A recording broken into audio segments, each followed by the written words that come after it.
The most severe mental challenge I've seen athletes experience are thoughts of suicide. Dr. Jess Kirby is a mental health expert who works with collegiate athletes, helping them not only enhance their performance and build mental strength, but also focus on their overall health. She's the director of Mountain Lion Strong program at UCCS, which is dedicated to supporting the mental fitness, growth, and overall wellness of all UCCS student athletes. The other thing that is often unknown about risk of suicide, especially in high-performing people like athletes, is super nerdy. So grit's one of my favorite theories in positive psychology. And so grit is, I think, for people that are skeptical of the woo-woo or like the crunchy side of meditation, that it's just for people that are monks or... In this episode, we're going to talk about how parents can raise their children to be mentally resilient, the connection between mental wellness and performance, the mental skills you can train to improve your mental health, and more. It's my pleasure to introduce to you Dr. Jess Kirby. Hey, Dr. Jess, thank you for coming. Hello, so excited to be here. All right, so without mentioning a name, what's the worst mental challenge that you've seen an athlete go through? So to be real, the most severe mental challenge I've seen athletes experience are thoughts of suicide. And it's a lot more common in athletes than we tend to think about. So if we think about the system with which an athlete grows up in, it's a little bit easier to kind of frame how that happens. So if we think about say a college freshman soccer player, when they get to college, they've maybe played soccer, 12 to 15 years of their life. So they've had very few years of their life that they haven't spent in their sport. And what they tend to learn over time is a lot of times they attach their identity, their sense of self-worth, and their sense of accomplishment to what happens in their sport. As they've progressed at each level of competition, they've had more and more pressure to succeed both athletically and as student athletes academically as well. And over that time, their parents have probably put in a lot of time, money, and resources to that pursuit of soccer. And oftentimes that ultimate goal is that college scholarship or to get recruited to college. And so then when they're in a pressure cooker for a really long time. And so sometimes they can get to that ultimate situation where they feel so overwhelmed that they feel that they have no hope for the future because so much of their life and their identity has been tied into their sport. And so I think with that, some things that are really important to think about is that mental health challenges and being at risk for suicide don't show up exactly the same way in everybody, but especially in high-performing individuals. So if an athlete grew up in sport where mental health was never taught to them or it was never prioritized, they develop a really vague sense of that they're supposed to be mentally tough, but they don't know what that means. And so that often gets learned and interpreted as I just have to push through no matter what. I need to push through pain. I need to push through injury. And I can't take a break or ask for help because then I'll be seen as weak or not as valuable to my coach or my teammates. And they're so worried about losing that opportunity or losing that spot on their roster. And so they just push through no matter what. So you can have an athlete that from an external perspective, they look great. They're successful. They're doing well in class. They're doing well in their sport. They're consistent. They show up. They work hard. They might even show up with a smile on their face, but they're struggling with a lot. They're just not telling anyone and they're not asking for help. The other thing that is often unknown about risk of suicide, especially in high-performing people like athletes, is that someone doesn't have to have any history of mental health challenges like depression or anxiety to be at risk for suicide. So again, when your whole identity and kind of course of your life has been attached to your sport, then you can just encounter a situation that becomes so overwhelming that you lose hope for the future. So for athletes, this can look like getting cut from a team, losing their scholarship, getting in trouble, which would cause them to lose their scholarship, or sometimes losing, a long-term romantic relationship. And so in all those cases, it's, showing up in our community and, creating a culture of checker-inners where we're checking in with each other frequently. We're open to sit and listen to the long, messy response and not just the I'm fine response, and be able to give those individuals hope in those moments of crisis. Do you happen to have one example of a kid who has gone through that? Yeah, so the athletes that I've supported who have experienced thoughts with suicide, I'm not able to share their stories because they're not mine to share. But a really well-known example of an athlete that was lost to suicide was Meyer, and she was the Stanford soccer player. She was the goalkeeper for Stanford. She died within 24 hours from suicide after receiving a disciplinary action from the school. And so that's an example of how quickly that can happen. And someone that had a great support system, a great family, was really successful, had great friends, was a national champion, And that moment, that situation of hopelessness led to losing her. And her parents have started the foundation Katie Save, and they do amazing work um, in trying to put better guardrails and policies in place to help young people in those situations. You say an athlete says, "I'm fine." How do you respectfully help? I mean, say, "Are you really fine?" I want you to like really tell me what's going on. Yes. So I encourage, as humans, we have this sixth sense of people. We're pretty good at being able to read people, especially people that we spend a lot of time with. So teammates and coaches are, in that regard, at a huge advantage of being able to step in and help. So someone could walk through the door and you don't exchange any words, and you can tell by their face, by their body language, that whether or not they're feeling great or medium or bad, or whether or not they're themselves. So if you approach someone and ask them, hey, like, how you doing? And they give you the standard, like, I'm fine response. There's a couple ways to go about it. One, you can say, like, okay, but at a basic level, they know that even if they're not ready to share something with you today, you're available for them to share when they are ready. And you can also be a little bit persistent and be like, I know you're fine, but really, how are you doing? And sometimes that's the encouragement they need to say, like, okay, you really are invested in the response. Cause we do a lot of superficial greetings and we just say, like, hey, how's it going? Good. I'm good. Cool. See you later. But if you give a little follow up, then they say, oh, like maybe you really do care about the details and you want the longer, messier response. What are some of the warning signs that an athlete is spiraling down? Yeah. I would say the most common challenges I see in athletes that are signs that they're starting to experience mental health challenges are when they start to experience burnout.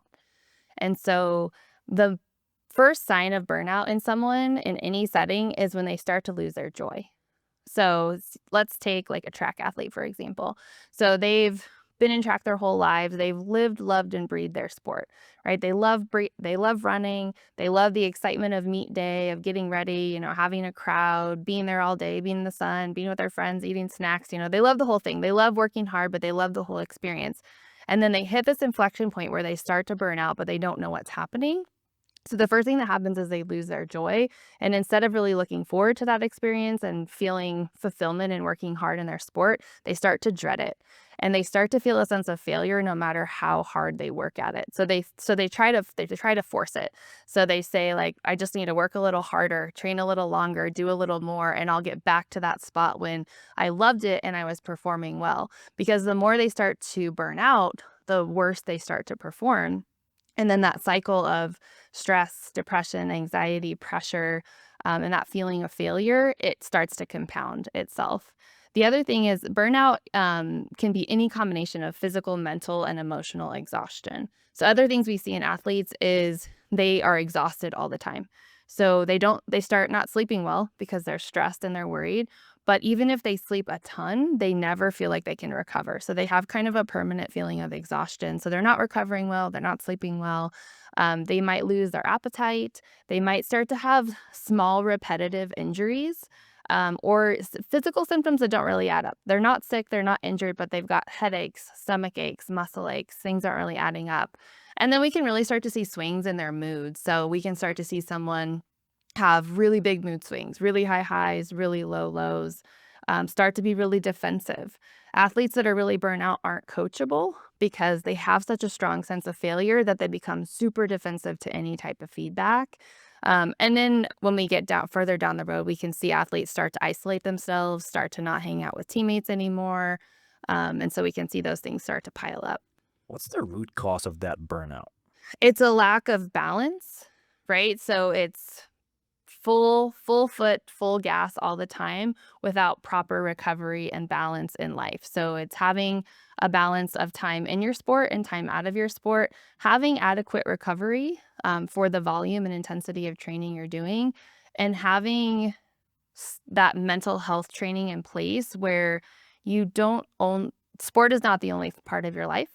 And you have values and a purpose and relationships that don't change based on your performance. But it can occur for a lot of different reasons, but usually it's going full speed for a really long time without balance and time to recover. Yeah, it's interesting because, like, they say, if you get adequate sleep, you should be fine. I mean, even now they're telling athletes to get your 9 hours. I mean, regular people's 8, but 9 is like where you get a lot of performance gain. Yep.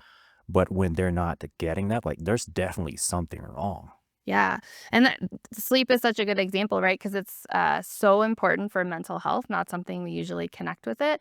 But yeah, athletes, I mean, 9 hours is kind of the minimum for the amount of training they're doing with their bodies, but the reality, especially for college student athletes, is I would say they're pretty commonly running around on 6 to 7 because of their schedule's packed, they've got class, they've got homework, they're traveling with their team. And so if you just take that over 2 years of 6 hours of sleep instead of 9, then it's not hard to get there. Let's talk about like what society's doing. So what are the things that parents, coaches, or society are doing that are not healthy to athletes' mental well-being? Yeah. I think a lot of the mental health challenges we see in athletes start from their very early years in sport. So in the United States, especially in youth sport, we have taken the kid part out of sports. And so at a basic level, kids wanna play. They wanna have fun with their friends, and they wanna learn new skills, they wanna compete together. And so if you think about recess or you think about, like, pickup sports games at the park, right? That's when kids learn those really good life skills that make them effective and resilient when they get to higher levels of competition. So if you let kids loose and, say like, "Hey, go play soccer at the park," they learn so many things in that process. They learn leadership roles, they learn how to follow, they make up their roles and they enforce the roles with each other. They learn how to communicate, mediate conflict, all these things.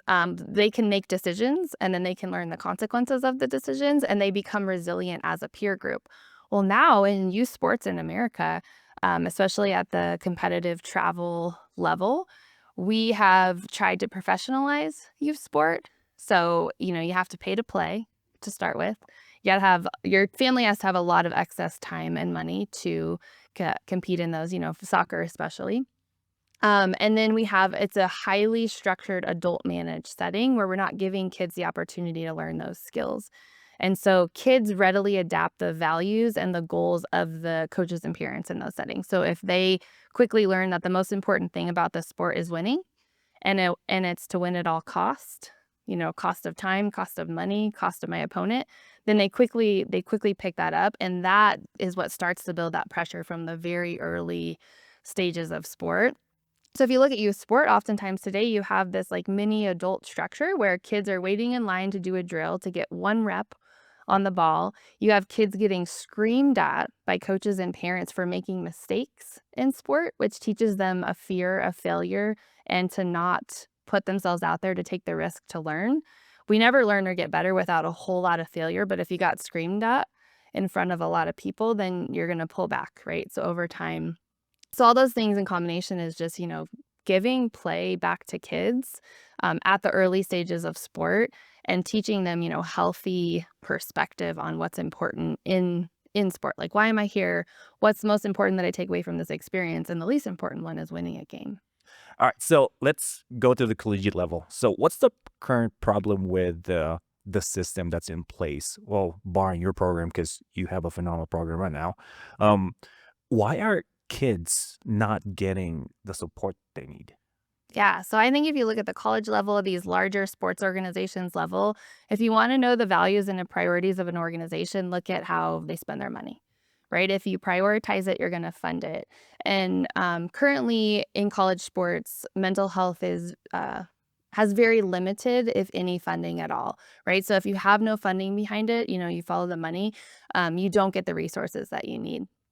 So what this really represents, for the sports system is just this crazy misunderstanding of human performance. So for so long, mental health has been stigmatized as something that should be associated with weakness or brokenness, and you have to pick, right? You either are a sports program that prioritizes mental health or you're a sports program that wants to win, and you have to pick. And that's like a crazy misunderstanding of human performance because it's actually quite the opposite. So, mental health, what is mental health?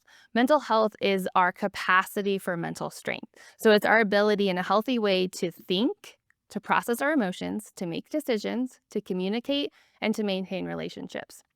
So at a high sport level, that's the name of the game. So it's not oftentimes right now, mental health is kind of popular in sport. It's kind of trendy. So it's kind of a cool passion project to be involved with, but it's not an optional side project, it actually determines your capacity for performance. So it's your beginning step for performance, not something you can maybe like sprinkle on top as a bonus.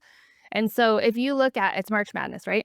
College basketball, we love it. March Madness tournament, so much fun. You have the Cinderella stories, the upsets, like the tight games, you have the game-winning shots on the buzzer, all the great stuff. But everyone competing in the March Madness tournament is good at basketball, right? They have a very similar foundational basketball skills. That's why they're there. The difference in who's going to beat the bracket in March Madness, it comes down to the mental health of the athletes, the teams, and the coaches. So when I say it comes down to the mental health of the athletes, someone might hear that and they might think, "Oh, like does that mean how many of the athletes have depression or anxiety?" Because usually when we say mental health, we're thinking about symptoms of mental illness. But no, it's that mental capacity, that mental strength. So when you get to March Madness, when you step onto the floor, do you have the mental strength and mental capacity to process the emotions and the pressure and the expectations that come from competing on that stage, right? So you're going to be in a different travel schedule, in a new venue, in a loud venue. There's media attention, there's media interviews. There's a lot to process from an emotional perspective, from a stress and pressure and expectations perspective. So do you have the mental skills training in place to process those things well?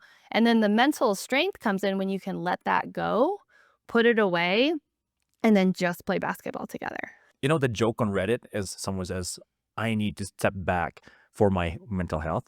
And it's kind of like saying, when people see that, they're going to think, oh, you're just running away now. So it is a mental strength to to have enough self-awareness and emotional intelligence to know when you need a break.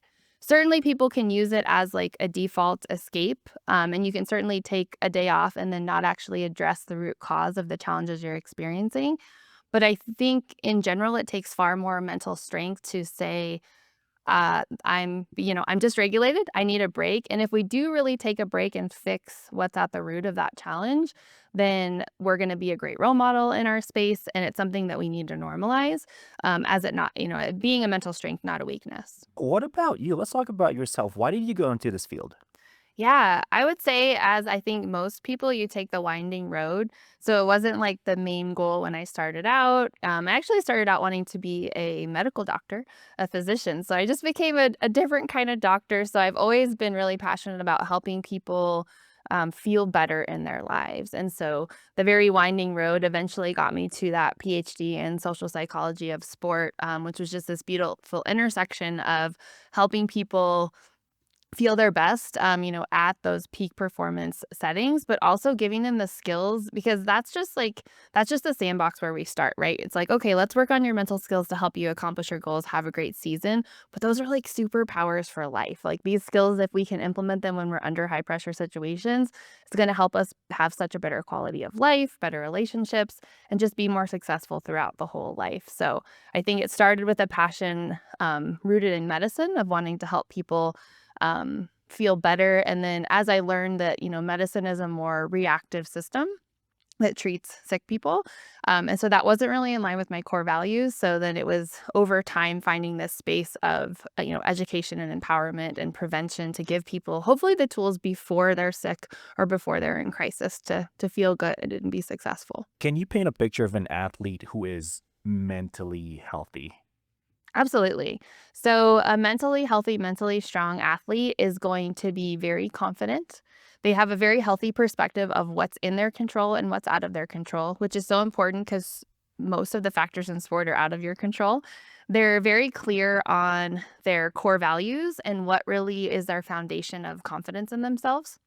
They are not easily rattled by all the external factors. So, regardless of the venue, the opponent, the weather, the refs, they're steady, right? They're steady. They're able to bounce back when their team is down. The pressure and the emotions of the situation, they're able to ride the waves of those, and they're able to perform in a consistent way with that. Do you have an example of a student that you can share who has those qualities? I'll give you a great example of a student I work with right now that's a senior college athlete. So they're in their last season of eligibility. And so they have pretty high expectations for themselves. They've got some performance goals, and they also want to be a really effective leader on the field for their team. So in the preseason stage in the fall, they put some performance, goals in mind. So they decided they were going to really put in extra training going into their season. So they were extremely disciplined, putting in a lot of extra time training, conditioning in the weight room.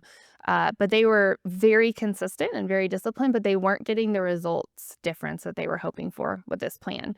And so this is the very important inflection point that happened with them being a mentally healthy athlete, is that they took a step back and they reflected on their mindset.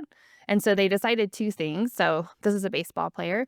And so they decided that, to embrace the failure that is the nature of baseball, right? So some of our very best baseball players have a 70% failure rate. Your point 0.3 batting average means 7 out of 10 times you didn't get a hit at bat. And that's a great baseball player, right? So they decided to really, so that's one way to like let go of that pressure, is to embrace that failure is such an important, necessary part of the process of being excellent. So they really took that approach, and then they shifted to a gratitude mindset. So they took the approach that I'm pretty darn lucky to get to do this every day. Like, it's hard and I want to be great and work hard, but it's 1 to 2% of high school athletes that get to go on and compete in college, and they're at the end of their college career. And so they kind of took the approach of, like, hey, like, the results will be what they are, but I get to wake up for 4 more months and play baseball every day, and I'm really going to like embrace that with both hands. And so it was that little inflection point of mindset that has really led to them staying mentally healthy and being able to enjoy their season. All right, let's talk about your program. How are you developing athletes to get mentally healthy and strong, and why did you start this to begin with? Yeah, absolutely. So I've been really interested in doing mental health and wellness support programs in sport for a long time. And we tried a few things off and on and they didn't hit. But then 3 years ago, we got an NCAA Innovations in Research and Practice grant. And that was really the momentum we needed to get started. So with our program, we take a very unique, preventative and comprehensive approach to building mentally healthy athletes. So we kind of go at it from two pillars. Our first pillar is like the very common one of, we still need to work on breaking down the stigma of mental health and sport. And so we do a lot of mental health awareness education. So we do mental health screenings for our athletes every semester. So they're getting a lot more touch points and awareness of where they're at mentally across our common challenges with mental health, like depression, anxiety, relationships, nutrition, frustration, those kind of things. We do suicide prevention training, which I think is so critical. So we're building a very robust community of support that has the tools and the vocabulary to ask someone a question if they're in that place of crisis and help them. And then on the prevented, our other pillar is prevention. So we take a 5-dimension wellness model that's athlete specific, and we have created a 4-year curriculum that grows with the athlete from their first semester as a freshman, all the way to seniors and a healthy transition out of sport. And so we get athletes every semester. We get about 90 minutes for a mental wellness and resilience education workshop. We start with the freshman athletes with the basics, which is control the controllables, right? And we're including foundation of wellness habits. So nutrition, hydration, recovery, sleep, relationships, as well as those mental performance skills. And then all the way to our last senior workshop, where we bring in a panel of athlete alumni who share the mental challenges of the transition out of sport, the challenges with identity, with job searching, with career development. And so it grows with them through their entire time at UCCS. I read one of your presentations and you talk about mental skills. Can you list some of those mental skills and how to develop them? Absolutely. So mental skills, just like any other skill, is just that we have to develop and practice them on a daily basis consistently with intention. So mental skills are things like goal setting, focus, concentration, confidence, things like that. And so a few examples would be, I'll give 3 examples. So mindset, self-talk, and meditation. So these are really powerful things, but they're not automatic, right? So you don't just like show up as an athlete and can't just say like, hey, like, turn on your mindset skill. And so oftentimes when I work with athletes, I ask them, how many hours are you training in your sport? A typical college athlete in season is 20 hours a week with their team. And then I say, how many minutes a week are you training your mental skills? And it's oftentimes 0. So something like mindset. So for athletes, we want to focus on a positive growth and gratitude mindset. And why is this so powerful? An individual with a positive growth mindset starts to see every situation as an opportunity, right? And that is connected to the gratitude mindset, right? So instead of oh my gosh, I have to wake up at 6 a.m. because I have lift and then I have class and then I have practice and I'm tired and I have to do all these things, they wake up and say, like, I get to go compete today. I get to get better today, right? I get to be with my teammates today. And so it's a huge shift in how we approach the day. I like to encourage people, if you're starting small, do something with your mental skills every day. So before you even open your eyes and your feet hit the floor, say something positive about how you want to approach the day. My favorite one is, it's a great day to have a great day, right? Even if you don't think it's going to be a great day, and in fact, it's going to be like a really challenging day, it changes the entire shift in your body of how you're going to approach that day. When we talked about burnout with athletes, and I think the big inflection point for burnout mentally for athletes comes when they shift to I have to. When that sport becomes more of an obligation and it feels more like a job, they really start to get weighed down by that stress and pressure. So when they're able to zoom out with a growth mindset and the opportunity that's in front of them to get better regardless of the outcome, it's really, really powerful. Talking about mindset is because you said it's evidence based, right? Are you using is this related to Dr. Angela Duckworth's work, like grit? Yeah, that's such an interesting question, and I teach all of these things too, and I've never, like, thought about those right next to each other. So, yeah, grit, I'm super nerdy, so grit's one of my favorite theories in positive psychology, and so grit is passion and perseverance for long-term goals, and so you have to have a very strong growth mindset to have that, right? So it's To those who don't know anything what we're talking about right now, can you set the stage first yeah, for which one? for the positive mindset slash grit slash Angela Duckworth's work? Yeah, so Angela Duckworth is a positive psychologist. She wrote the book Grit, and so she defines grit as specifically passion and perseverance for long-term goals. And so that looks like, right now in our society, we have a very technology-mediated, fast-paced society based on instant gratification, right? Everything is fast and fun and convenient. So grit is like you set a goal for 5, 10 years and you work hard and consistently for that day in and day out. And that's becoming a little more rare in our society, right? We might set a goal for a year from now, but not really see the success we were hoping in 3 months, and we'll shift gears, we'll shift direction. Um, so growth mindset is the idea that you're capable of getting better in anything, any day by working hard. So it's the belief that effort is really your best tool for success versus a fixed mindset, which would be the opposite. A fixed mindset would say that, life just kind of happens to you and that your level of success and intelligence and talent is fixed. Like it's just a fixed level, and, you might experience some luck and you might not have some luck, but, things just kind of happen to you versus you taking agency of your life that if you put in the work, you can get better, and it might not be a fast process. I like the word yet, right? So, like, something's really important to us. We want to get to a really hard skill, a really high level. It's like, yeah, we'll get there. We're just not there yet. We just have to keep working every day. All right, so what's the second one again? Remind me of the other skill that you mentioned. It's Yeah, that yeah. self-talk. So the reason that mindset and self-talk are so powerful is because our brain is running the show, right? So we think so often in sport about training our body and our physical capacity and our physical skills, but the brain is running the entire show. So when we focus on training our mindset and we focus on something like self-talk, which is exactly like it sounds, it's the thoughts that we say to ourselves on a daily basis, that is going to determine what messages are sent into our body. So if we look at the difference between positive and negative self-talk, it's crazy the power in that. So with positive self-talk, we're sending messages into our body that we are confident, we're at peace, we're fearless, and so we reduce the stress that we experience in our body with just how we talk to ourselves. Oftentimes people walk around with kind of a 24/7 negative self-talk streaming in their head and they don't realize it. Right? So they're really self-critical, but it's just going all the time in the background.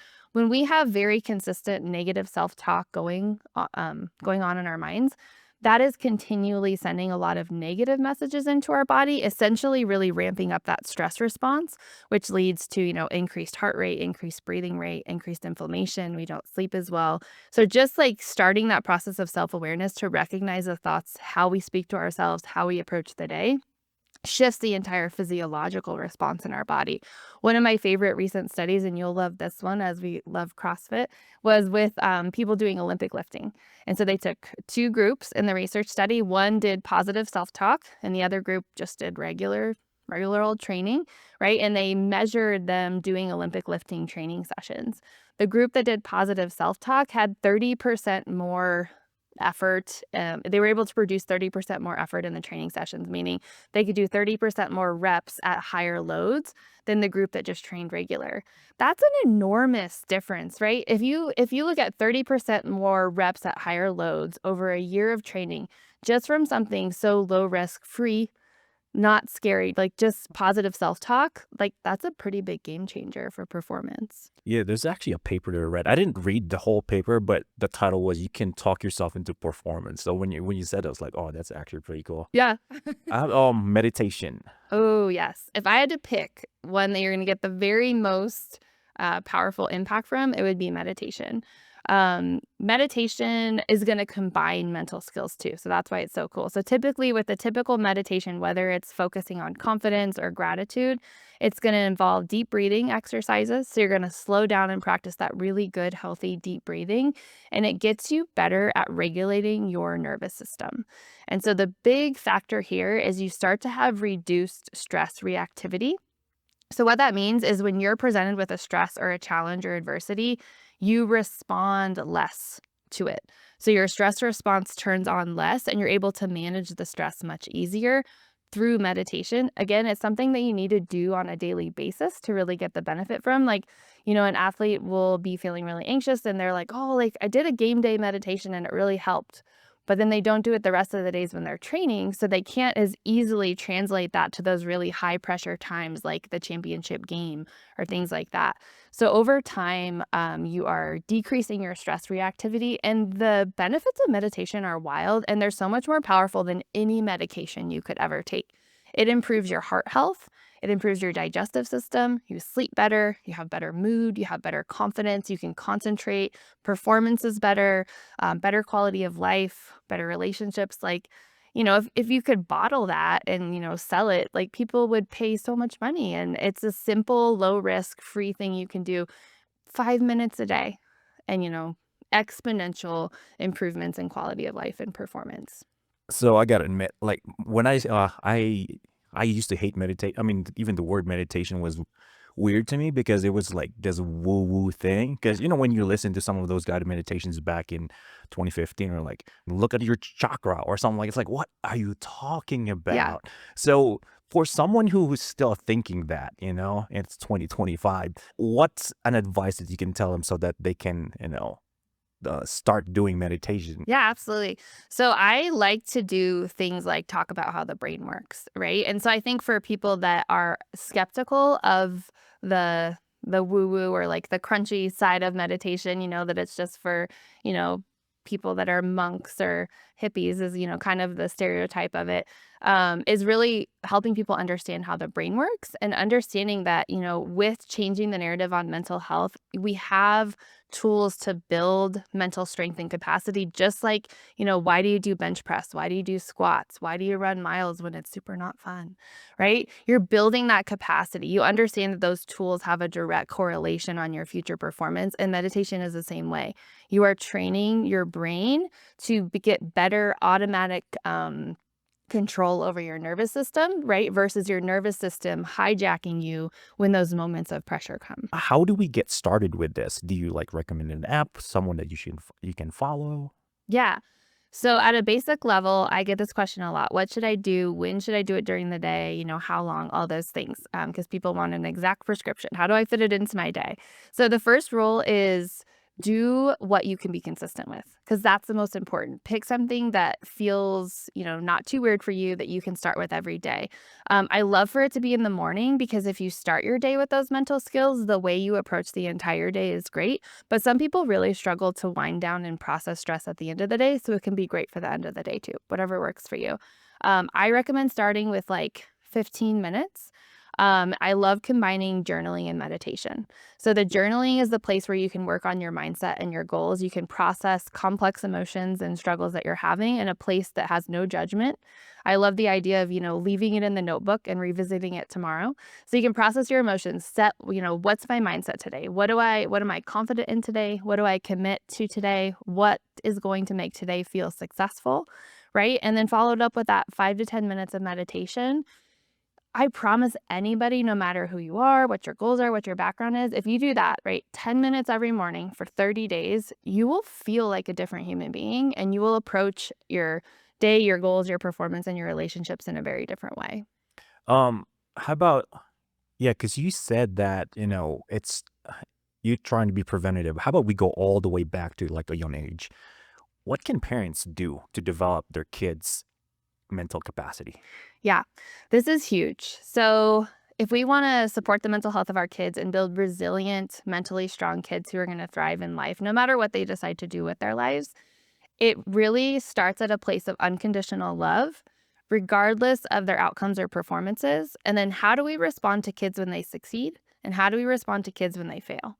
So both of these are so important. So in youth sports, for example, right? We so quickly get sucked into the love of winning the game, right? So how do we respond to kids when they're successful? So when a kid wins their game or scores the game winning goal or wins a tournament, right? We want to share in their joy, share in their success, but then we want to save our biggest praise for their effort and their character, not for their outcome, right? So like it's cool and it's fun, but winning's just a fleeting moment, right? It doesn't really mean a lot. So we want to say things to our kids like, I'm so proud of you. I loved watching you play. I loved how hard you worked. I love what a positive teammate you were when a lot of people were losing their temper. Or we want to ask them curious questions. So, like, what was your favorite part of the day? And they might say like orange slices. Like me and my friend had matching shoelaces. So ask them why are they enjoying the experience, right? And just not giving our greatest praise to their wins or their accomplishments, because then they will quickly develop that relationship of my parents love me the most and are most proud of me when I perform. And it doesn't take very long for them to learn that. It can be doubly hard if the coach is the parent as well. That's kind of like what Duckworth's saying, where you don't want to say, "Hey, you're really smart." Oh, "Hey, you're a really talented person." Or instead, you want to say, "Hey, you really worked hard on that," so that it'll reinforce the part where they did work hard, they didn't stop, so that when they grow older, like they're go getters instead of like putting their identity on that win. What's the other one again? You said How do we respond to them when they fail? So this is huge for resilience, right? So something that I see more and more lacking in today's young people and adults is resilience, right? So our ability to weather the storm, to experience something really hard and to come up and keep trying and do the same thing tomorrow. So when kids fail, when they struggle, when they make mistakes, when they fail, when they experience consequences of their decisions, we have to let them do that.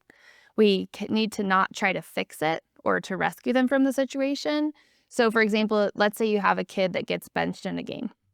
The coach doesn't tell them why they get benched. The coach doesn't talk to them after the game, and they come home distraught, right? They're mad, they're angry, maybe they're crying. The first step in helping them respond to failure and learn resilience is to give them space to process the emotions. Too often in the mental health space, we think that the first goal is to expedite people to happiness. And that's not the goal. We want to teach them the skill of identifying and experiencing the full range of human emotions, which include sadness, disappointment, anger, right? So they can come home and like be pissed or cry for a little bit, and like be with them, talk with them, like, validate that like this is a really tough situation. I totally understand how you feel, but then be there to teach them what's next. So then comes the action step, right? So this situation really sucks. A lot of it was out of my control. I don't feel good, but we don't let them stay in it. We give them time and space to process it.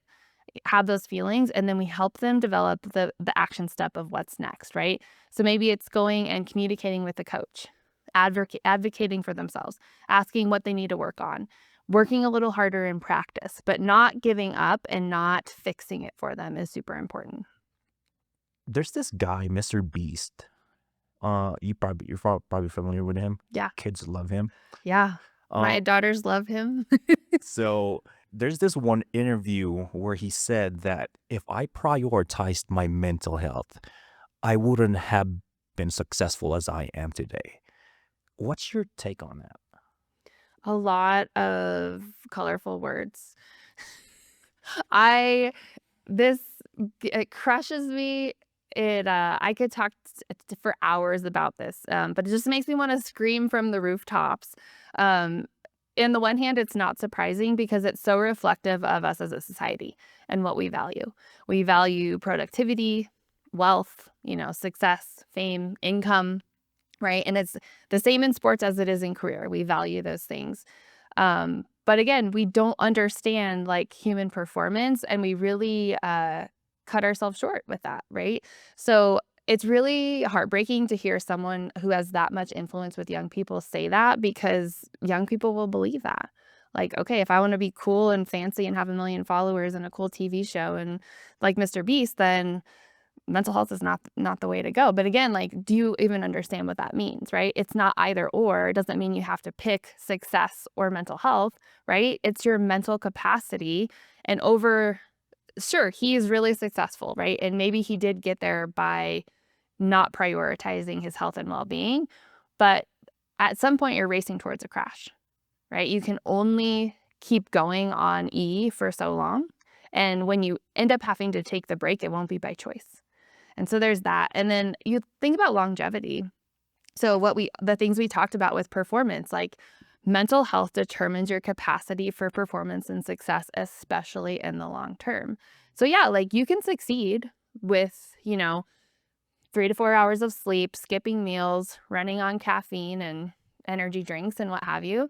But you'll never actually scratch the surface on your true potential because you didn't take it just a little bit slower with intention, to pick what was really important to you, to become excellent at it, to do it with intention, and to rest and recover along the way. So it's frustrating and maddening and all at the same time. Yeah, it's unfortunate because it's what we see online, right? They're the outliers. They're the ones at the end of the bell curves, unfortunately. Yeah. So that's what's happening. So if other schools want to implement what you're doing at UCCS, what's step one? Step one would be to get leadership support. So have support from your athletic directors and your coaches. That's been huge for us.